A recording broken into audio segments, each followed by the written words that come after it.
biserica a apărut ca o concurență între celelalte biserici. De ce? Pentru că în Sulina exista biserica catolică, care a rămas în picioare, biserica românească, care este lângă aceasta, biserica armenească, geamie, biserica lipovenească, chiar și biserica englezească într-o perioadă a fost. Deci existau mult mai multe etnii. Biserica aceasta a fost construită în 1867, așa cum scrie piatra de acolo, piatra aceea grecească. 1869 a fost sfințită.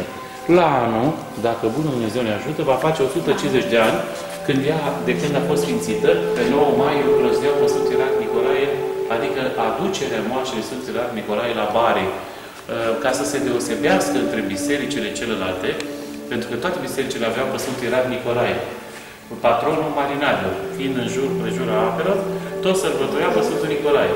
Foarte frumos arăta, cu aceste porți, cu arcade, cu deosebit de frumoase era.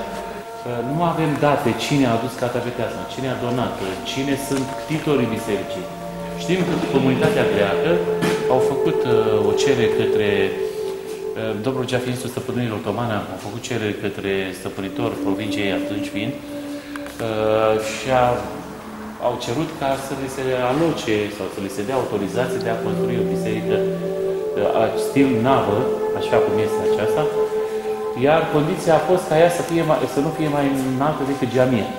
Tot ce înseamnă construcții, piatra aceasta care s-a folosit aici, piatră de Malta, ce făceau cu piatra asta? O puneau în corăbii, o foloseau ca lest și cam tot ce s-au adus aici, mobilier vechi, catapetească, iconostase, badachin, icoanele acestea vechi, ele toate au fost aduse de comunitate de greci.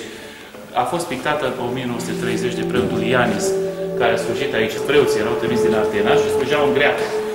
Deci am înțeles că erau vreo 2 preoți, vreo 2 cântăreți, aveau un cor. Deci chiar era o comunitate deosebit de înfloritoare în Sulina. După anii 50, 40, 50, au început să migreze, să plece.